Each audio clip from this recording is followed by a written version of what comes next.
वक्रतुण्डं महाकाय सूर्यकोटिसमप्रभ निर्विघ्नं कुरु मे देव सर्वकार्येषु सर्वदा। मंगलम भगवान विष्णु मंगलम गरुड़ध्वज मंगलम पुंडरीकाक्ष मंगलाय तनो हरि। अच्युतं केशवं राम नारायणं कृष्ण दामोदरं वासुदेवं हरिं श्रीधरं माधवं गोपिका वल्लभं जानकी नायकम रामचंद्रम। देखिए कल एकादशी है। अगर एकादशी के दिन विष्णु सहस्त्र नाम लेना चाहिए। अगर विष्णु सहस्त्र नाम नहीं ले पा रही हैं तो राम रामेति रामेति रमे रामे मनोरमे सहस्त्र नाम तत्तुल्यम राम नाम वरानन, ये नाम ले लीजिए। ये नाम लेने से समस्त पाप नष्ट हो जाता है। एकादशी देखिए पाप कुशा एकादशी है, ये तो समस्त पाप नष्ट। भाई इंसान का जन्म सब पाया, कुछ न कुछ शरीर से भूल चूक गलती सबसे होती है, लेकिन ये एकादशी करने से सारे पाप जल के भस्म हो जाते हैं। इसे इस एकादशी का व्रत सबको करना चाहिए। और इसके बाद देखिए सबसे बड़ा व्रत से पूर्ण कथा होता है। अगर कथा आप लोग सुन ली तो पूरा का पूरा पुण्य आपको मिल जाएगा। इसीलिए एकादशी का कथा जरूर सुनना चाहिए। कोई भी व्रत पूजा पाठ कुछ होता है उसमें कथा सुनने का बहुत बड़ा महत्व होता है। इसीलिए एकादशी का 24 एकादशी तो लोग 26 एकादशी तक कथा कह नहीं सकते हैं, तो उसका नाम भी सुन लीजिए तो पुण्य उतने मिल जाएगा। अब जैसे अगहन मास में देखिए उत्पन्ना एकादशी, मोक्षदा एकादशी, पौष मास में सप्ला एकादशी, पुत्रदा एकादशी, माघ मास में सतीला एकादशी, जया एकादशी, फागुन मास में विजया एकादशी, अम्बिकी एकादशी, चैत मास में पापमोचनी एकादशी, कामदा एकादशी, वैशाख मास में बरुथनी एकादशी, मोहिनी एकादशी, जेठ मास में अपरा एकादशी, निर्जला एकादशी, आषाढ़ मास में योगिनी एकादशी, पद्मा एकादशी, चातुर्मास में श्रावण मास में कामिका एकादशी, पुत्रदा एकादशी, भाद्र मास में अजा एकादशी, परिवर्तनी एकादशी, अश्विन मास में इंदिरा एकादशी, पापाकुशा एकादशी, कार्तिक मास में रमा एकादशी, हरिपुद्रोहिणी एकादशी, पुरुषोत्तम मास में पद्मिनी एकादशी, हरिवल्लभा एकादशी। ये देखिए 26 नाम एकादशी का लेना चाहिए। अगर एकादशी का नाम आप ले रही हैं तो नाम से समस्त पाप तत्काल जल के भस्म हो जाता है। अब एकादशी का पापाकुशा एकादशी कल है, आप लोग व्रत करिए, कथा सुनिए। नहीं व्रत करें तो कथा तो जरूर सुन लीजिए। और कथा अगर आप लोग को अच्छा लगे तो उसको भी आप लोग दूसरे को भेजिए, लाइक करिए, सब्सक्राइब करिए। करेंगे पुण्य का भागी तो आप लोग बोलेंगे कथा देखे सुनाने वाले सुनने वाले सबका बहुत बड़ा महत्व होता है। अब पाप रूपी हाथी को व्रत के पूर्ण रूपी अंकुश से बेधने के कारण ही अश्विन मास के शुक्ल पक्ष की इस एकादशी का नाम पापाकुशा एकादशी है। इस दिन पद्मनाभ भगवान विष्णु की भक्ति भाव से पूजा करके ब्राह्मणों को उत्तम दान एवं दक्षिणा देनी चाहिए। जनहितकारी निर्माण कार्यों तथा मंदिर, धर्मशाला, तालाब, प्याऊ, कुआं, बाग बगीचा बनवाना के कार्य आरंभ करना चाहिए। पापाकुशा एकादशी के उत्तम मुहूर्त। युधिष्ठिर ने आदर पूर्वक श्री कृष्ण भगवान को नमन करके कहा। देखिए कोई भी कथा कृष्ण भगवान युधिष्ठिर से कहते हैं, उन्हीं से सारे कथा सुनाते हैं। युधिष्ठिर ने आदर पूर्वक श्री कृष्ण भगवान ने नमन करने के बाद जनार्दन अश्विन शुक्ला एकादशी का क्या नाम है, अब आप क्या करके इसके व्रत की विधि और उसका फल कहिए। भगवान श्री कृष्ण ने कहा, हे युधिष्ठिर, समस्त पापों को नाश करने वाली इस एकादशी का नाम पापाकुशा एकादशी है। इस दिन मनुष्य को विधि पूर्वक भगवान पद्मनाभ की पूजा करनी चाहिए। इस एकादशी मनुष्य को मनवांछित फल देकर स्वर्ग प्राप्ति कराने वाली है। मनुष्य को बहुत दिनों तक कठोर तपस्या करने से जो फल मिलता है वह फल भगवान गरुड़ध्वज को नमस्कार करने से प्राप्त हो जाता है। जो मनुष्य अज्ञावश अनेक पाप करते हैं परंतु नित्य हरि को नमस्कार करते हैं वे नरक में नहीं जाते। विष्णु के नाम कीर्तन मात्र से संसार के सब तीर्थों के पुण्य का फल मिल जाता है। जो मनुष्य भक्तवश भगवान विष्णु की शरण में जाते हैं उनकी कभी भी यम यातना नहीं भोगनी पड़ती। जो मनुष्य वैष्णव होकर शिव की और सय होकर विष्णु की निंदा करते हैं अवश्य ही नरकगामी होते हैं। देखिए कभी विष्णु भगवान कभी शिव जी का निंदा नहीं करना चाहिए। जो विष्णु भगवान शिव का निंदा करता है रौरव नरक में जाता है। जो शिव है वही विष्णु, जो विष्णु है वही शिव है। सहस्त्रों वाजपेयी और अश्वमेध यज्ञ से जो फल प्राप्त होता है वह एकादशी के व्रत के 16वें भाग के बराबर भी नहीं है। संसार में एकादशी व्रत के बराबर कोई पुण्य नहीं है, परंतु इस पापाकुशा एकादशी के समान पवित्र तो तीनों ही लोकों में कुछ भी नहीं है। जब तक मनुष्य पद्मनाभ की एकादशी का व्रत नहीं करते हैं तब तक उनकी देह में पाप वास करते हैं। यह एकादशी स्वर्ग, मोक्ष, आरोग्य, सुंदर स्त्री तथा अन्य और धन देने वाली है। ये इस एकादशी व्रत के बराबर गंगा, गया, काशी, कुरुक्षेत्र और पुष्कर की पुण्यवान नहीं है। इस एकादशी का व्रत और जागरण करने से मनुष्य विष्णुपद को प्राप्त होता है। देखिए, गया, पुष्कर, जितना भी तीर्थ हैं, अगर ये एकादशी का व्रत कर ले अपने आप बैठे बैठाए मिल जाता है। हे राजेश, इस व्रत के करने वाले 10 पीढ़ी मातृ को, 10 पीढ़ी पितृ पक्ष की और 10 पीढ़ी मित्र पक्ष का उद्धार कर देता है। एक लोग व्रत कोई खानदान में करते हैं तो 10-10 पीढ़ियों को तार देते हैं।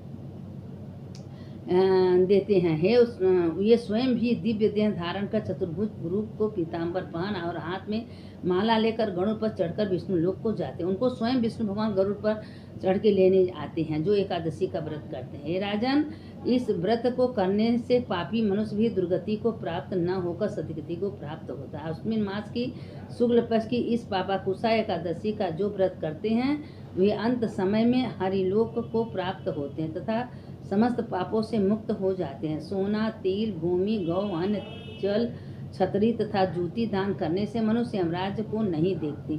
जो मनुष्य पुण्य कर्म को एकादशी के व्रत किए बिना जीवन के व्यतीत करते हैं वह लुहार की भट्टी में तरह श्वास लेता है और लुहार के भट्टी में जलाए जाते हैं।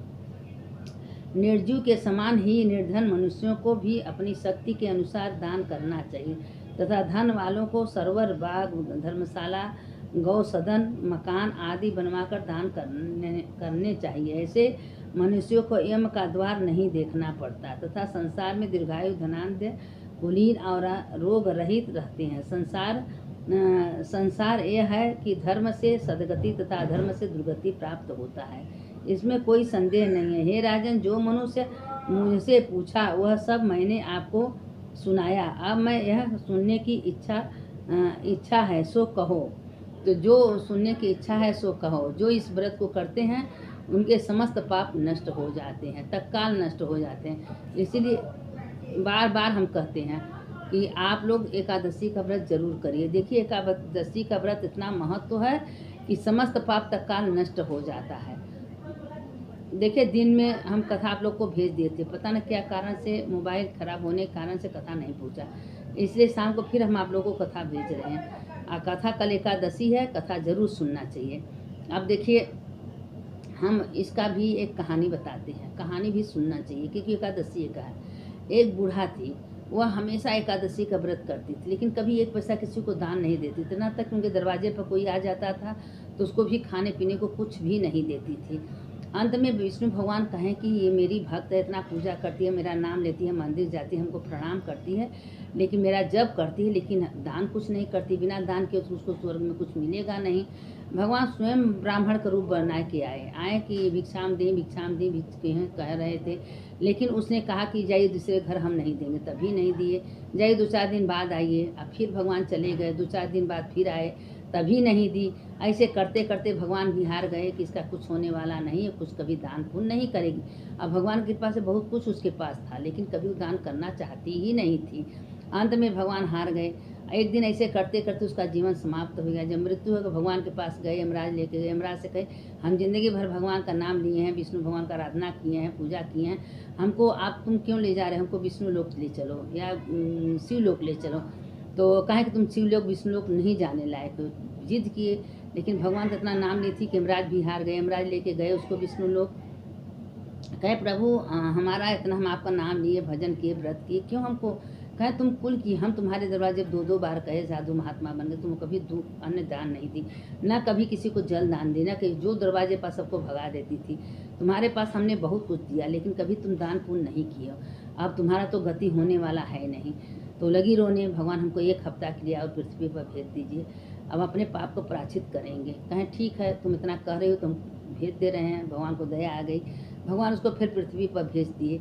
और जब पृथ्वी पर भेजे तो अब 1 हफ्ता उसको होश आ गया। इतना दान पुण्य, ब्राह्मण भोजन, कुआं, तालाब, पौसरा, बगीचा सब खनवाने लगी। जितना लोग दरवाजे पर आते थे सबको खूब दान, सबको कथा कहानी सुनाने लगी, एकादशी महात्म का, एकादशी का कथा का सुनाने लगी। पूरे गांव को तृप्त कर दी। पूड़ी हलवा खीर बना बना सबको भोजन, कोई दरवाजे पर खूब दान, इतना तक कि सोना चांदी जो रखी थी वो सब कुछ दान कर दी। गाय दान कर दी, गाय को बुलाई, गाय पंडित को बुलाई, मंत्र सहित पंडित को गोदान कर दी, बछिया सहित खूब सुंदर गाय ब्राह्मण को दी। इतना दान पुण्य सब कुछ इतना करी। उसके बाद 1 हफ्ता बाद उसके यमराज भोलेनाथ का विमान आया। विष्णु लोग भी गरुड़ लेके आए, कहें भाई तुम मेरे साथ चलो, तुम बहुत कुछ 1 हफ्ता में कर दी, जो जिंदगी में नहीं की तू 1 हफ्ता में करके सबको दिखा दी। अब उसको भगवान जब स्वर्ग लोक में विष्णु लोक में ले गए, और देखी स्वर्ग लोक विष्णु लोक तो कहे कि है अब इतना उदान पुण्य कर दी कि उसको खूब बढ़िया सोने का महल विष्णु भगवान उसको, क्योंकि जिंदगी भर से एकादशी का व्रत की थी लेकिन कभी दान पुण्य नहीं किया। देखिए व्रत का कोई महत्व नहीं, दान पुण्य भी करना चाहिए। आपके पास ज़्यादा नहीं है, थोड़े करिए। आपके पास 10 रुपया तो उसमें से 1 रुपया निकालिए, 50 रुपया है तो 10 रुपया निकालिए। मतलब कि लोग कहते हैं कि 1 हिस्सा जरूर दान पुण्य करना चाहिए जो आपके पास है। और एकादशी का व्रत के बाद तो द्वादशी को अन्न जरूर दान करना चाहिए, ये चावल है, दाल आटा पिसान को दान करना चाहिए दक्षिणा रख के। अब दान करने से क्या होता है कि वही मेरे पाप को प्रायश्चित है। लेकिन लोग व्रत करते हैं, पूजा करते हैं, दाने नहीं करते हैं। दान बिना के लिए कुछ होता ही नहीं है। बूंद बूंद से घड़ा भरता है। आप 1 रुपया 2 रुपया भी भगवान के मंदिर जा रही हैं, चढ़ा रही हैं तो उसका भी बहुत महत्व। अपने घर में दक्षिणा भगवान को निकाल रही हैं तो उसका भी महत्व के दक्षिणा निकालनी, वो भी तो गुरु महात्मा साधु को दे रही हैं, अपने पास तो रख नहीं रही हैं। तो एक कथा का बहुत बड़ा महत्व, दान पुण्य का बहुत बड़ा महत्व, इसीलिए दान करना चाहिए। जो दान पुण्य करता है, कथा सुनता है, कहानी सुनता है, एकादशी का व्रत करता है, उसके समस्त पाप तत्काल नष्ट हो जाते हैं, इसमें कोई संशय नहीं है। इसीलिए भगवान बनाए हैं, इस शास्त्र की बात है। हम अपने मन से कुछ न कहते हैं न सुनते हैं, जो शास्त्र में पढ़ते हैं वो आप लोग को सुनाते हैं। तो बूढ़ा की इतनी बढ़िया विष्णु लोक में जगह मिला, सोने का महल मिला, और उसमें अन्न धन सब कुछ, बूढ़ा खूब खुशी रहने लगी। इसीलिए एकादशी का व्रत इतना बड़ा पुण्यदायक है कि जीवन भर व्रत करना चाहिए। अगर मान ला आपको दिन भर रात भर व्रत रही है, कोई गलती हो गया, रुपया नहीं तो चौनी तो पुण्य मिलेगा, लेकिन व्रत करना चाहिए। इसीलिए 11 बनाया गया है कि 11 का व्रत करना चाहिए, और करने से समस्त पाप नष्ट हो जाए। देखिए 7 पीढ़ी नैहरे का, 7 पीढ़ी ससुर का, 7 पीढ़ी मित्र का, सबका कल्याण होता है। एक आदमी घर में कोई अच्छा कर्म कर रहा है, पूरे खानदान का उसका भविष्य बन रहा है। और पूरे खानदान में एक आदमी कोई बिगड़ गया, खराब हो गया, पूरे खानदान को डुबो देता है। तो इसीलिए एकादशी का व्रत का बहुत बड़ा महत्व है। हम जितना कथा भेजते हैं अगर उतना आप लोग सुनेंगे, सबका कल्याण उद्धार हो जाएगा। विष्णु भगवान भोलेनाथ स्वयं उसका कल्याण कर देंगे, क्योंकि ये शास्त्र की बात है, कोई शास्त्र से अलग कथा नहीं होती है। शंकर शंकर हर हर शंकर शंकर शंकर जय जय शंकर। मंगल भवन है मंगल हारी उमा जपते त्रिपुरा, अच्युतम केशवम राम नारायणम कृष्ण दामोदरम वासुदेवम हरि श्रीधरम माधवम गोपिका वल्लभम जानकी नायकम रामचंद्रम भजेयम। राम रामेति रामेति रमे रामे मनोरमे सहस्रनाम तत्तुल्यम राम नाम भरणी। मंत्र आप लोग कल बोल लीजिएगा, जितना हो सके 11 बार 21 बार, क्योंकि विष्णु सहस्त्र नाम का पुण्य आप लोग को मिलेगा।